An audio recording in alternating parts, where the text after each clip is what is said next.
So another example that I have for the guideline marker that's kind of similar to what we just did with the quilt is something that I do, and this is very relevant to my sewing because I do a lot of garments, and that is how I quilt and line the inside. I almost never use like the silky lining fabrics on, well, I mean I do sometimes for very lightweight clothing, but for coats or suits and just heavier things, a lot of times I use quilting cottons, and like this one right here from Riley Blake, I actually unintentionally selected, but it worked really great for this project. I love polka dots, and so as I was using the guideline marker, the little tiny dots worked as like really great reference points, which I thought was kind of neat. And the cool thing about sewing is you always find new combinations for things, so now in the back of my mind I know that, hey, if I ever need to have little reference points, little dots are excellent for that because you can literally connect the dots. But the cool thing here is that in lining my garments, I do a little bit of quilting, and the guideline marker is really great for that because, let me pull this pattern back out. So this is a side front pattern piece, and it would go on the side of the torso or on the side of the bodice. And in the pattern making of this, the grain, and let's just put that, the guideline marker right there would be running where the grain of the fabric would be. So if I pull that back up here, just to give you an illustration, the grain isn't parallel to the edge. It's not even always parallel to the side seam. The grain really runs up and down, and so as I cut this out, I paid attention to the grain, and so I know that if I connect these dots, that really is where the grain of the fabric is. And so, okay, so what we're gonna do is we're gonna quilt this lining, and if you watch my bonus feature where I talk about assembling the garment, I'll tell you a little bit more about why I do this, because someone's out there going, why do you do that? That's extra work. Lots of very important construction and tailoring reasons why, but we'll do that in our bonus features. The guideline feature, the guideline marker here, what I'm gonna do is actually stitch a line down my fabric, and I quilt my linings. And you can do this with any sort of decorative stitch. I'm just going to do a straight stitch right now so you can see. But what I'm doing is I am literally stitching all the way down, keeping that guideline on the dots, okay, because that is going to be, oops, I have to use both hands, there, all right. So now what I've done is there initially was no reference point on this particular pattern, and you can see the yellow line that's on there. So what I'm going to do now is I'm actually now able to put my guideline on this line, and I'm going to change the placement because I'm actually going to stitch, and let's move that over here. If I want to use my sensor pin, I can also grab that and then pick a point all the way over here, and let's do that. Let's make it nice and wide. Okay, so we're going to put that over here. Okay, so now what I'm going to do is click OK, and now when I stitch, my guide beam, I'm going to keep following that on that straight line that I just stitched on there. And like I said, this is where those dots were really useful because I could line that up. If you did not have the dots, I might have a pin or a tiny little chalk mark on there where I would do my reference point. But what I can do now is I can literally keep the guide beam on that straight line, and it's a little faint in that yellow thread, but the beam is going along that straight line, and this gives me perfect parallel lines. All right, now I won't sit here and stitch all these out, but if I flip this over, you can see how perfectly parallel those are. Can you imagine if you had to insert some boning for stability in a garment or something like that? You have perfect boning channels, which are, I mean, a really cool feature. And sometimes, like without that guideline, it can be very difficult to get those perfectly placed. So that's a great tool for that. And then again, I've quilted the lining on our dress. We'll take a look at that when we're done, but I just want to illustrate that that is something that you can do there. The other thing is, let's go ahead and pull, I'll just grab a zigzag stitch again. It's pretty universal. Okay, so now if I want to stitch something decorative and do a combination of stitches, then that is an option that I have too. So now, and we won't go all the way down to the end. I just want to illustrate here what I've done. So we've got this beautiful zigzag stitch. Let me flip this over. You can see this beautiful stitch, but see how perfectly placed that is? Very, very cool. You can also use the guideline marker in conjunction with the camera. So if I click the camera button right there, you can see on the screen that the guideline marker is on there. You can see the zigzag stitch that is to be stitched. If you want to pick a different one, you can literally tell how that's going to look. So if you want to adjust the placement, let's move our beam over, and let's say, for example, you want to stitch a straight line or another configuration right next to that zigzag. That's going to tell you what your reference point is. So although this is kind of basic, there's a lot of really, really great combinations that you can use when you get to your sewing. So, and it really is different for every project, how you want to place your stitches, what combination. So just know that you have this guide to illustrate what it's going to look like. And I love the fact that this works with the camera, because you can even change your thread color if we want red or black or yellow there. So that really kind of illustrates how close that looks to our fabric that we have. Okay, so we've kind of gone over being able to quilt your lining, and that's just bringing these layers together, and you can do all sorts of stitches. And again, check my bonus features on the more tips and tricks on just the plain old assembly of the dress. But I want to show you now some kind of more fun, detailed things that we can do with this guideline marker. So let's hop over here, and I've got just a couple sample pieces of fabric from our design. And the first thing that I want to illustrate is that the guideline marker is also really great for top stitching. So we're going to just kind of simulate that we have a seam. And this guideline right here, I've pressed the edge of my fabric over just to kind of illustrate, but I'm going to put my guideline on this, and I'm going to go back and center, whoops, wrong way.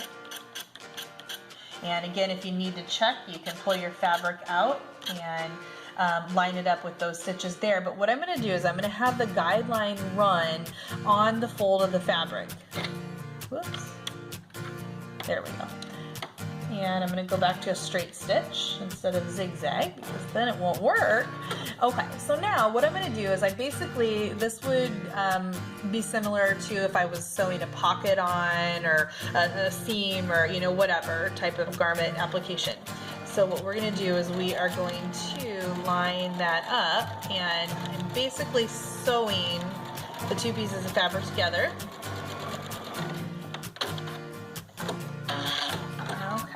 Now, if I fold that over, so again, that would be like if this were a pocket, for example. Now let's talk about stitching in the ditch. If you don't know what that is, stitching in the ditch, and let's just put our marker right on there, would be when you want to sew right where fabrics are joined together. A great application for this would be a waistband. Now I don't have a waistband on our dress, but there are lots of other applications if you're doing buttonholes.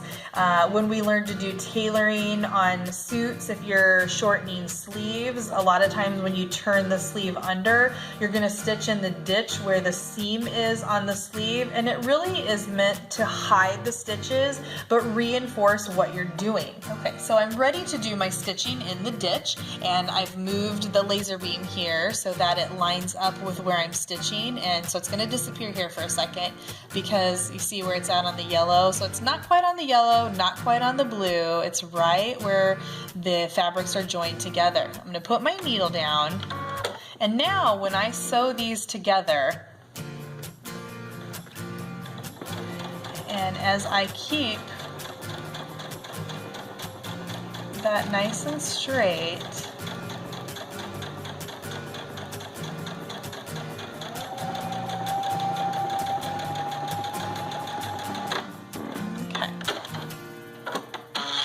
so this will kind of illustrate, and I have mine just offset just a hair so you can see what this looks like, but you can see that as you get right, and I haven't pressed my fabrics either, but as you butt those stitches right up next to that, they're really going to disappear. And in theory, I actually would be stitching in navy because my seam allowance is pressed to this direction, and so whichever direction the seam allowance is pressed to, my stitches are going to fall just to the inside of that, unless I press them flat open. So you have a couple options there, and those little tips also help you in your sewing to know how do you get those stitches right up next to there. So just a little bit of free advice there for that, but that works really great. The last thing that I want to show you is top stitching. Now let's say, for example, that we want to put some beautiful top stitching on, let's pretend it's a pocket, and we want to do some top stitching, and we want to place that, let's see here, we'll just kind of make one up. Let's just grab our zigzag again. That's been a really good one to demonstrate with. Now I can adjust where I line maybe the edge of my presser foot up with, or let's see here, if we want, let's line that up actually over on this side. Alright, so on the top stitching, I'm going to line my laser beam up with the edge of my pocket, because again, we're not able to use the edge of the fabric. We're right in the middle of a work area, and this again could happen on quilting or garments or whatever. So we're going to line our beam up with the edge of our pocket there, and at whatever distance we want. And then we're going to lower that, and I'm now able to stitch, and if I want to look at that on the screen, I can see that there as well, but I'm now able to keep a perfectly parallel top stitching as long as I'm keeping that guideline marker on the edge of the fabric. We're going to take this off of the machine, and we'll be able to see what this looks like. Now this blends in really, really well, and it looks really nice. So if I flip this over, you can see we have a row of stitching where we joined our fabrics together, and then we've got a perfectly straight top stitch or decorative stitch. So you can imagine that all the beautiful decorative stitches on your machine give you a ton of options. And so I have a sample here for you, just of a few, just various decorative stitches. Our buttonhole stitch, we have the mock back of the cover stitch, and then this is kind of a chain stitch. But there's so many beautiful decorative options on your machine. I want to show you one other really great application, and you can kind of see how we're building on what we can do with this guideline marker. Let's keep using this sample that we have, and let's use this as possibly the edge of a zipper. So if we were to take a zipper and insert that, this would be the edge that would go over the zipper. What happens if you want to put something really decorative on your zipper area? And there's a lot of beautiful things that you can do. So we don't necessarily want to sew after the zipper is installed into our garment, and we don't necessarily want to sew over top of the folded edge. So I'm going to open this up, and we're going to use the guideline marker as a reference line for the fold of the fabric, okay? Because again, when I fold this, that would be the edge that goes over the zipper. So I want to line that up, and it just happens that my last setting has the guide beam on here, and I actually want to go and show you something that I came up with that I dearly love. I love stippling. So if we go to our machine and we click the second utility stitch, and there is the 220, which is stippling, and I love this stitch. And knowing that I can use my sensor pin, I clicked my sensor pin, and I can change the width of that stitch. Now I've already done it, but I'm going to show you how I did that. I'm going to go to my machine, and let's pretend we want a really narrow stitch. So let's say instead of the normal 1/4 of an inch, we're going to get a starting point, click OK, and then I'm just going to make it really narrow. Whoops. Click OK. Alright, so now I have a very narrow stippling stitch, and actually I think I'm going to make that just a little wider. Just being able to see that on the screen with the camera, that told me that, you know what, it was a little too narrow. But let's get a new starting point, click OK, and whoops, I just get it, there we go. Alright, so it's just a little bit wider. I'm going to start stitching this now. So I've lined up the guideline marker with the folded edge, and I'm not really going to worry about it stitching. I'm just worrying about this guideline marker lined up with the folded edge, because this is going to be a beautiful finish to my zipper. So we'll go down just a little bit of a ways, and if you have a wide stitch that maybe is bouncing around a lot, you can adjust your speed with the speed button. That's pretty basic, just because sometimes those real decorative stitches, you might feel that the fabric's bouncing around and not staying on the guide beam. So that's just a quick little hint for you. All right, I'm going to stop right here and pull this off and show you what we have. All right, I love this stitch, but it's just a very tiny stippling stitch, very narrow. And so you can see, using that the sensor pin and adjusting the width of it, I was able to make a wide stippling stitch very narrow. Why this is cool is this is a great decorative stitch for going down the seams. I mentioned boning channels earlier, but now if we were to take a zipper and now attach that to a zipper, we would have a pretty elegant, kind of couture looking stitch. And there are a lot of high-end garments that they hand stitch these things on there. So this is something that I've done on the back of my design, and let's take a look now at all these techniques and how I used that in our final design.